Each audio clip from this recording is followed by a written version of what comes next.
नमस्कार। आज हम एक प्रेस कॉन्फ्रेंस पर थोड़ी गहराई से बात कर रहे हैं जिसमें भारत की चुनावी प्रक्रियाओं पर कुछ गंभीर सवाल उठाए गए हैं। हमारे पास स्रोत के तौर पर राहुल गांधी की उस प्रेस कॉन्फ्रेंस का सारांश है।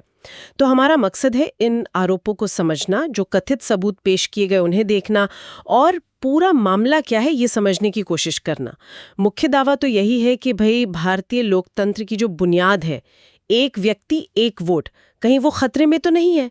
शुरुआत में ही शक के कई कारण दिए गए, जैसे बीजेपी के खिलाफ एंटी इनकम्बेंसी क्यों नहीं दिखी, ओपिनियन पोल, एग्जिट पोल और असल नतीजों में इतना बड़ा फर्क कैसे आ गया। हाँ, और ये भी कि नतीजों के लिए बार बार अलग अलग वजहें क्यों दी जा रही थी।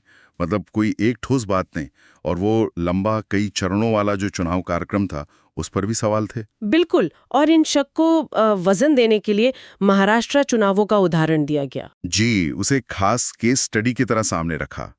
बताया गया कि वहां सिर्फ 5 महीनों में पिछले 5 सालों से भी ज्यादा वोटर जुड़ गए। 5 महीने में 5 साल से ज्यादा। हाँ, यही दावा था। और शाम 5 बजे के बाद वोटिंग में एकदम से तेजी आ गई, ये भी एक पॉइंट था।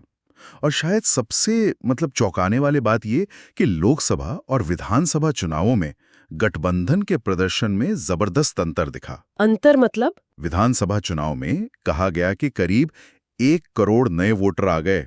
ये आंकड़ा बहुत बड़ा है।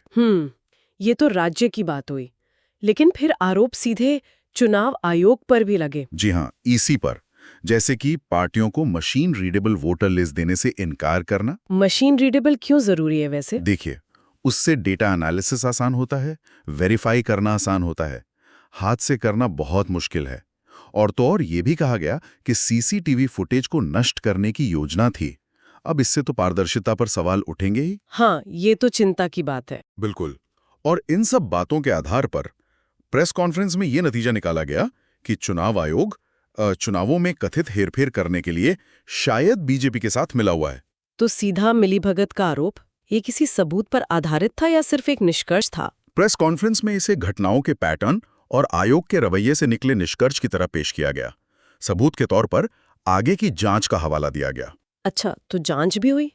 कहां पर? हाँ, जांच के लिए कर्नाटक के महादेवपुरा विधानसभा क्षेत्र को चुना गया। लेकिन जांच में भी दिक्कतें आईं। जी, बताया गया कि जांच टीम को भी वैसी ही दिक्कतें आईं।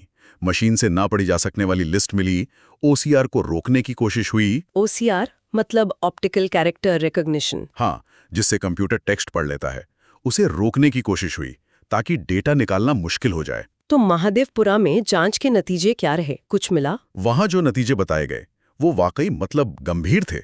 दावा किया गया 100,250 वोटों की चोरी का। 1 लाख से ज्यादा एक विधानसभा क्षेत्र में? जी हाँ, यही दावा था। और इसके लिए 5 तरीके बताए गए। क्या तरीके? एक तो डुप्लीकेट वोटर, मतलब एक ही आदमी का नाम कई जगह। फर्जी पते, एक ही पते पर ढेरों वोटर, जैसे एक कमरे में 50-60 लोग। एक कमरे में 50-60 वोटर? हाँ। या फिर अमान्य तस्वीरें या तस्वीर ही नहीं। और नए वोटर रजिस्ट्रेशन के लिए जो फॉर्म 6 होता है, उसका गलत इस्तेमाल। अच्छा, क्या इसका कोई ठोस उदाहरण भी दिया गया प्रेस कॉन्फ्रेंस में? हाँ, कुछ उदाहरण दिए। जैसे एक गुरकीरत सिंह डांग का नाम लिया, कहा कि वो 4 बूथ पर लिस्टेड थे। एक आदित्य श्रीवास्तव का जिक्र था कि वो कई राज्यों में वोट डाल रहे थे। कई राज्यों में? ऐसा दावा किया गया। फिर मकान नंबर 0 जैसे पते मिले। एक छोटे से घर में 80 वोटर। एक शराब की भट्टी पर 68 वोटर। शराब की भट्टी पर? जी। और फॉर्म 6 के गलत इस्तेमाल का उदाहरण दिया एक 70 साल की महिला शकुन रानी का।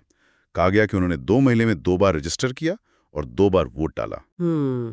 तो ये जो आंकड़े हैं, इनका महत्व कैसे समझाया गया, मतलब बड़े परिप्रेक्ष्य में? हाँ, उसको समझाने के लिए हरियाणा चुनाव का उदाहरण दिया। वहां कांग्रेस की हार का अंतर करीब 22,779 वोट था।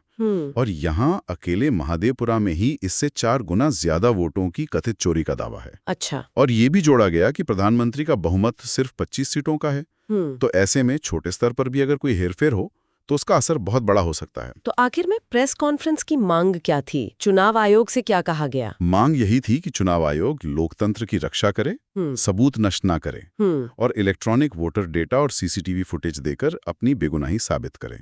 इसे किस तरह से फ्रेम किया गया? मतलब क्या कहा गया पूरे मामले को? प्रेस कॉन्फ्रेंस में इसे चुनाव आयोग और सत्ताधारी दल की तरफ से की गई एक बहुत बड़ी आपराधिक धोखाधड़ी कहा गया और न्यायपालिका से दखल देने की अपील की गई।